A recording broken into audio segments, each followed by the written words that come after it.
students, today we are going to study mole concept. This is our third part of chapter first. Now, basic thing कि why we study mole concept.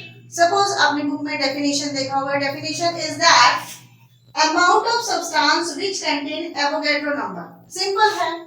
Amount of substance which contain Avogadro number. मतलब कुछ ऐसा substance जिसमें Avogadro number हो. हमने definition कर ली, लेकिन मतलब क्या है? जैसे सपोज करो अगर हम बाजार से कुछ लेने जाते हैं, सपोज करो हमने कहा कि 1 kg पोटैटो हम लेने गए, तो हम उसे काउंट कर सकते हैं. मीन्स 1 kg पोटैटो में सपोज करो कि 10 पोटैटोज आते हैं, तो आप ये कह सकते हैं कि 1 kg में 10 पोटैटोज हैं, क्योंकि हम उसे काउंट कर सकते हैं. लेकिन कई बार क्या होता है कि हम कुछ चीजों को नहीं काउंट कर सकते. सपोज अगर हम पीस ऑफ पेपर पीस में कितने एटम हैं या कितने आयंस हैं या कितने मॉलिक्यूल्स हैं, उसे हम काउंट नहीं कर सकते, क्योंकि atoms, ions and molecules are the microscopic elements. बहुत छोटे छोटे हैं जिसे हम काउंट नहीं कर सकते, जिसे हम देख नहीं सकते, फिर से काउंट कैसे करेंगे. लेकिन पोटैटो क्या है? मैक्रोस्कोपिक है. मैक्रोस्कोपिक जिसमें मतलब आप देख सकते हैं, टच कर सकते हैं, आप काउंट कर सकते हैं. और माइक्रोस्कोपिक एलिमेंट्स क्या होते हैं जिसे आप कभी देख ही नहीं सकते, आपने कभी एटम, आयन, मॉलिक्यूल नहीं देखा है. तो इन सबको स्टडी करने के लिए हमारे पास है मोल concept. Mole concept the why we study atoms, ions and molecules that we cannot count. हम इन्हें काउंट नहीं कर सकते हैं. all these are called microscopic element. लेकिन हमारे पास एक जो एवोगैड्रो वैल्यू है 6.022 या 23 into 10 to the power 23, ये कहाँ से आई वैल्यू? वैल्यू भी तो कहीं से आई हुई होगी. देखिए सपोज आपके पास एक पेंसिल का वेट 10 ग्राम आप देख सकते हैं, मैन वेट 75 किलोग्राम आप देख सकते हैं. लेकिन hydrogen atom, one hydrogen atom का वेट 0.00001672 है.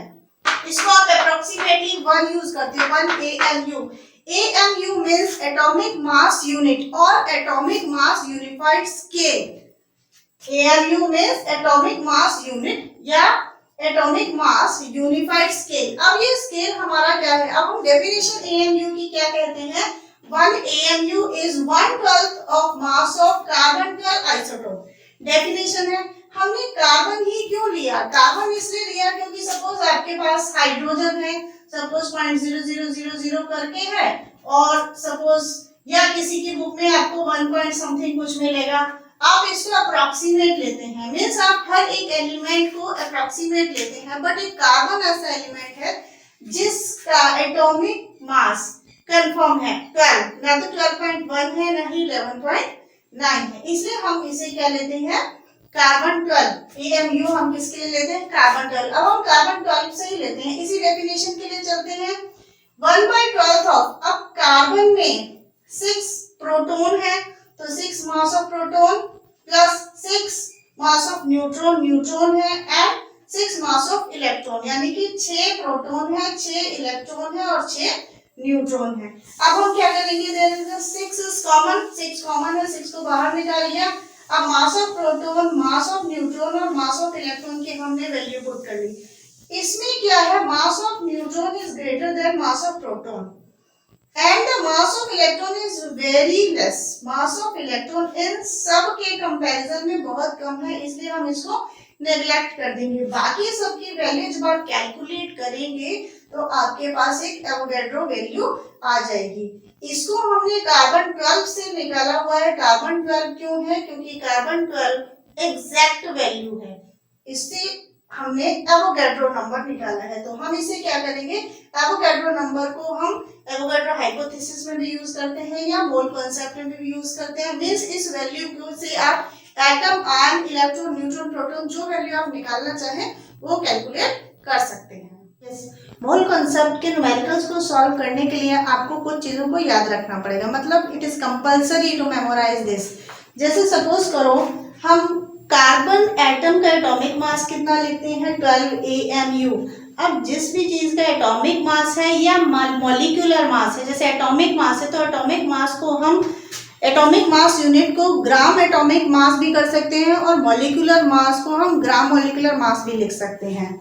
तो जैसे सपोज करो आपके पास कार्बन का 12 AMU है, तो हम इसे 12 AMU को 12 ग्राम भी लिख सकते हैं और 12 ग्राम में हमारे पास एवोगैड्रो नंबर एटम्स होंगे, यानी 6.022 into 10 to the power 23 atoms होंगे, which is equal to 1 mole. Means आप ये लिख सकते हैं कि 1 mole is equals to 12 AMU 12 gram and 6.022 into 10 to the power 23। Same 1 mole of oxygen atom, यहाँ आपको याद रखना पड़ेगा कि एटम है या मॉलिक्यूल है।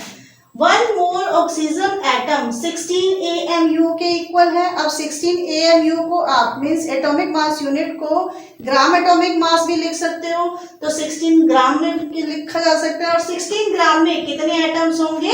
6.022 into 10 to the power 23 atoms होंगे। लेकिन अगर आपके पास 1 मोल ऑफ ऑक्सीजन मॉलिक्यूल्स है, तो मॉलिक्यूल्स के लिए, मॉलिक्यूल्स का मतलब O2 को आप कैसे लिखोगे? 2 into 16 which is equal to 32 AMU equal to 32 grams. 32 AMU equal to 32 grams. अब यहाँ देखिए ये इक्वल है 6.022 इंटू 10 टू द पावर 23।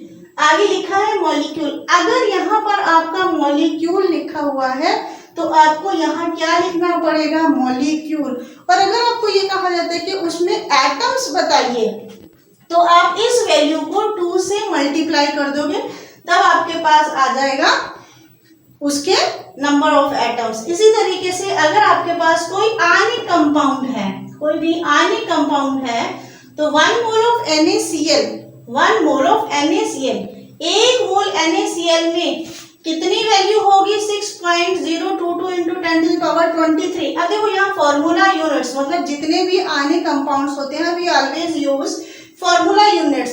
अब फॉर्मूला में sodium is separate thing and chlorine is separate thing, दोनों अलग अलग हैं। तो यहाँ पर सोडियम आयन कितना हो जाएगा? 6.022 इंटू 10 टू द पावर 23 और क्लोराइड आयन कितना हो जाएगा? 6.022 इंटू 10 टू द पावर 23। ये इंपॉर्टेंट है। STP न्यूमेरिकल्स में आपको लिखा हुआ आएगा कि एट STP या एट NTP। STP में standard temperature and pressure. STP normally हम जो फिजिक्स में वर्कआउट करते हैं, फिजिकल केमिस्ट्री में जो वर्कआउट करते हैं वो हमेशा STP पर करते हैं, standard temperature and pressure. Standard temperature 0 degree Celsius and 1 atmosphere. अगर आपके पास ये टेम्परेचर और ये एटमॉस्फेयर है, तो जो हमारे पास गैस का वॉल्यूम होगा, जैसे आपके लिए 6.022 into 10 to the power 23 confirm है, ऐसे ही गैसेस वॉल्यूम के लिए 22.4 litre confirm value, definite value है। Molar volume, this is also called molar volume. और अगर आपका गैसियस, अगर आपका 0 डिग्री सेंटीग्रेड और 1 बार है, मीन्स 1 एटमॉस्फेयर की जगह 1 बार अगर आप यूज करोगे, तो जो गैसियस वॉल्यूम हो जाएगा वो 22.7 लीटर्स होगा। This is also called molar volume. अब ये वैल्यू आपकी डिफरेंट क्यों आई है? क्योंकि 1 atmosphere is equal to 1.01 bar. ये वैल्यूज आपको याद रखनी पड़ेंगे जब आप न्यूमेरिकल्स फाइंड आउट करोगे। Yes, our next topic is limiting reagent. Limiting reagent मतलब नाम से ही है कि कुछ लिमिट में होना चाहिए। अब लिमिट में क्या है? जैसे सपोज करो हमारे पास A+B रिएक्टेंट है जो आपका C प्रोडक्ट बनाते हैं, इसमें से कोई एक चीज पहले कवर अप हो जाएगी, एक फुल्ली यूज हो जाएगी और एक रह जाएगी, तो मीन्स कुछ लिमिट है। जैसे सपोज करो nitrogen react with hydrogen to form ammonia molecule. अब यहाँ देखिए रेशो में नाइट्रोजन में 1 मोल कह सकते हैं या 1 वॉल्यूम कह सकते हैं। यहाँ पर आपका 3 कोफिशिएंट है, means 1 mole of nitrogen react with 3 mole of hydrogen to form 2 molecule of ammonia. ये आपका रिएक्शन है। मीन्स आप पहले क्या करोगे? रिएक्शन लिखोगे, उसके बाद उसको बैलेंस करोगे। तो अकॉर्डिंग टू बैलेंसिंग 1 मोल या 1 volume of nitrogen react with 3 mole of hydrogen या 3 volume of hydrogen to form 2 molecule of ammonia. यही हमने लिखा हुआ है। अगर हम इसे कहें कि 1 की बजाय 2 mole of nitrogen react with 6 mole of hydrogen to form 4 mole of ammonia. अब देखिए, अगर हम इसको कैंसिल आउट करते हैं तो आपका 1:3 का ही कंपोजिशन बनता है। 1:3 आपका कांस्टेंट है। जब आप इस तरीके से कोई इक्वेशन है तो इन इक्वेशन को क्या कहेंगे आप? स्टिक्योमेट्रिक इक्वेशंस। कैसी हैं ये? स्टिक्योमेट्रिक इक्वेशंस है। बट अगर आपके पास ये आ जाए कि 2 mole of nitrogen react with 4 mole of hydrogen to form how much mole of ammonia, कितना बनेगा? मीन्स ये अब आपके पास 1:3 का नहीं है। मीन्स यहाँ पर क्या होगा? आपके पास नहीं प्रिडिक्ट कर सकते कि अमाउंट प्रोडक्ट का कितना होगा, क्योंकि ये 1:3 नहीं है। इसलिए इनको क्या बोलेंगे हम? Non stoichiometric equations. अब नॉन स्टिक्योमेट्रिक इक्वेशंस को कैलकुलेट करने के लिए हमारे पास जो टॉपिक है वो है लिमिटिंग रिएजेंट। अब देखिए, जैसे हमारे पास नाइट्रोजन और हाइड्रोजन यानी 1 mole of nitrogen react with 3 mole of hydrogen. अब देखिए, अब यहाँ पर ये 3 है और ये 1 है। Means 1 mole of nitrogen react with 1 mole of hydrogen, ऐसे ही होना चाहिए। यहाँ पर क्या होगा? आपके पास 1 कंबाइन हो जाएगा। मीन्स ये चीज क्या है? 3 मोल हाइड्रोजन क्या है? आपके पास एक्सेस है। जबकि रिएक्शन कंप्लीट होने से पहले आपकी क्या हो जाएगी? ये वाली चीज यानी नाइट्रोजन आपका पूरी तरीके से यूज हो जाएगा, कंप्लीट यूज हो जाएगा। इसलिए जो कंप्लीट यूज हो जाए पहले उसको क्या बोलते हैं हम? Limiting reagent. तो लिमिटिंग रिएजेंट की डेफिनेशन क्या होगी? Reagent which react completely in the reaction. कोई ऐसा रिएजेंट जो रिएक्शन में कंप्लीटली रिएक्ट हो जाए, that is called limiting reagent. और लिमिटिंग रिएजेंट को फाइंड आउट करने के लिए अलग अलग न्यूमेरिकल्स हैं। So these are called non stoichiometric reactions.